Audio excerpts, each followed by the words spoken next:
Who had a better team around them, Jordan or LeBron? Who had more help to win in the playoffs? Both of these players had multiple All-Stars, All-NBA players, and All-Defensive Team players that assisted them. Both players had well-constructed teams around them that helped them to maximize their odds of success. But who really had more help? Well, in this video, we're going to put an end to this argument. We're going to discuss who had more help on the way to their playoff success. Before this video starts, don't forget to like and subscribe for more videos like these.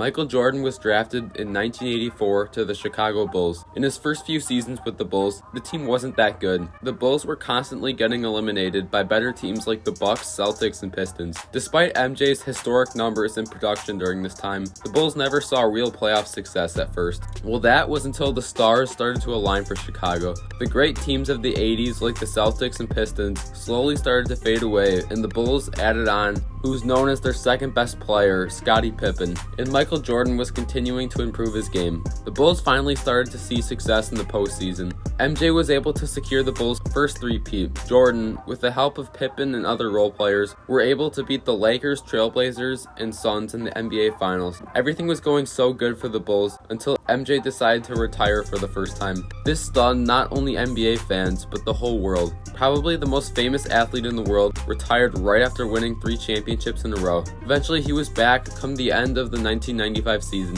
He came back to the NBA just to lose to the Magic in the second round. The league realized that MJ was indeed human, but this didn't stop Jordan. The Bulls decided to add a crucial piece to their roster that would help them win greatly: Dennis Rodman. Rodman's ability to grab lots of boards really benefited the team. The Chicago Bulls, with the core of MJ, Pippen, and Rodman, was able to win another three-peat. They beat the Supersonics and the Jazz twice in the NBA Finals. This was the last postseason success that MJ got. The Chicago Bulls in the mid to late 80s was at first not a great team. It was at first just a young Michael Jordan trying to haul his team of pretty much nobody towards the NBA Finals. But eventually, as the Chicago Bulls as a team improved immensely, and some of the other great teams faded away, the Bulls were able to capitalize on this and win 6 championships.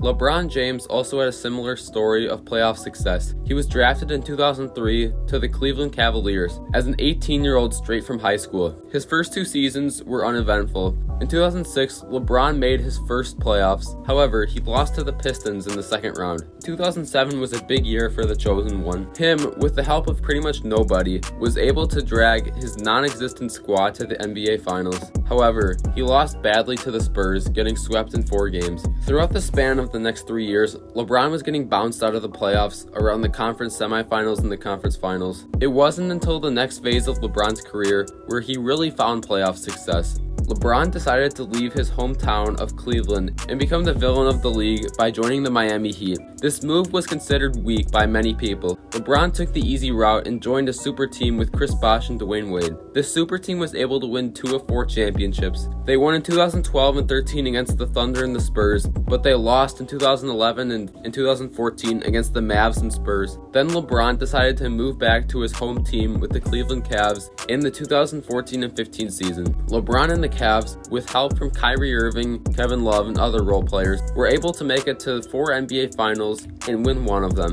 The Cavs lost in 2015, 17, and 18. In 2016, as you guys are all probably familiar with, LeBron was able to make his legendary 3-1 comeback in the finals. He surpassed the odds, he did the impossible, and won from a 3-1 deficit. The next and really last great postseason success LeBron achieved was in 2020 with the LA Lakers. LeBron and the Lakers, with the help of Anthony Davis and other key players, were able to stomp through the competition and win the NBA Finals in the bubble. And that's about where LeBron's playoff achievements end. LeBron at first was just a young kid trying to haul his weak squad to achieve postseason success. Eventually, as LeBron decided to make moves to put himself in better situations, he was able to find real playoff success. As LeBron joined teams with more talent around him, he was able to win championships. So, who really had more help on their teams? Well, keep watching to find out the answer.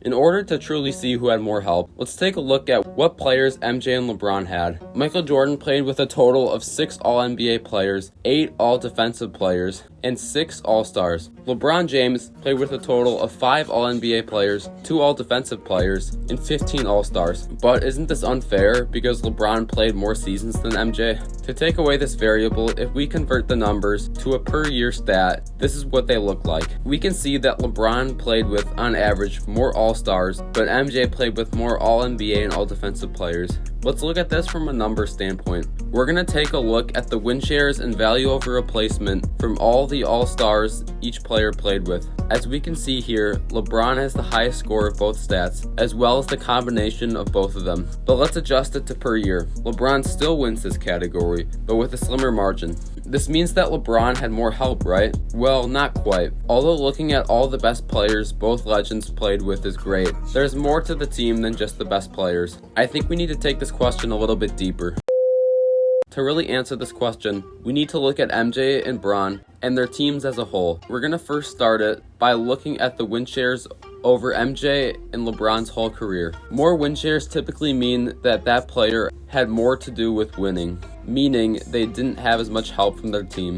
As we can see by this chart, for the most part, Michael Jordan had more win shares per season throughout his career. On these charts, I'll show you guys, red is Michael Jordan and blue is LeBron James. I only decided to use the seasons of both players that A, made the playoffs that year, and B, the player played a considerable amount of games. So you'll see that I didn't use the 1986 season or the 1995 season for Michael Jordan because he didn't play a considerable amount of games. Also, I didn't use 2004, 2005, 2019, 2021, or 2022 for LeBron because in 2021 he didn't play enough games. In the other 4 years he didn't make the playoffs. Anyways, let's look at the team's wins now. This really helps to put some context into the win shares and just generally show what team was better. Neither LeBron or Jordan really take a clear advantage here. Both greats had their up and down years. Let's look at the win shares and team wins combined. First, let's take a look at MJ's numbers. In the beginning of his career, we saw a correlation. As Jordan produced more, the team saw more wins as a result, but we don't see this correlation in the next 4 years. I think one player mainly contributes to this, Scottie Pippen. The Chicago Bulls, but especially Scottie Pippen, were improving a lot during this time. Pippen was the X factor that pushed the Bulls past the Pistons and eventually helped them win the NBA Finals. Then in MJ's final 3 years, in 1996, 97, and 98, followed a similar trend as Jordan's start of his career. As Jordan produced more, so did the team. During this 3-year streak, Jordan also had the most help of any point in his career. When you look at LeBron, it becomes harder to identify trends in this graph. There's no real correlation with LeBron's numbers. I think this is because LeBron has constantly switched teams in his career. LeBron hardly ever kept the same teammates, while Jordan, for the best years, was only with the Bulls. Next, we're going to look at the hypothetical wins without MJ or LeBron. This is done by subtracting the win shares of the player by the actual amount of wins the team got. This shows how well the team would do without them. In the beginning of Jordan's career, the Bulls were really reliant on Jordan's production for wins, but as Jordan and the Bulls developed, they became less reliant on MJ to produce them wins. LeBron throughout his whole career has always been depended on by his team to produce wins. For most of his seasons, his teams would have been average at best without him. I think to really put it in the best words, LeBron is a floor raiser and Michael Jordan is a ceiling raiser. The final chart we're going to look at is a chart showing contributions. This is the amount of win shares produced by a player divided by the amount of wins their team got. This shows how much a player truly contributed to winning basketball. The numbers on this graph represent a percentage of how much they contributed. A very common theme in these graphs is MJ carrying the load in the early stage of his career, while contributing less when he had more help on his teams. For the majority of seasons, Jordan contributed more to his team than LeBron did. So who really had more help on their teams? Throughout examining all the numbers, stats, awards, and achievements, the data really tends to point towards LeBron James. LeBron James had more help on his teams throughout the course of his career. I think most of you were probably expecting this answer. Although LeBron really didn't have a lot of help during his first stint with the Cavs, over the course of LeBron's career, he's always been surrounded with various All-Stars that have helped him make it to and win many NBA Finals. LeBron on average has contributed less to his teams than MJ, while making it to 4 more NBA Finals. Michael Jordan at first didn't have a lot of help. During his first 4 or 5 seasons with the Bulls, the team was just Michael Jordan. Without MJ, the 80s Bulls would have been one of the worst teams in the East. Similar to LeBron, as Jordan progressed in his career, so did the team around him. But MJ has always contributed more to his teams than LeBron. Jordan typically hasn't had the same firepower that LeBron had, and Jordan has had more success in the playoffs. LeBron James has had more help on the way to his postseason successes.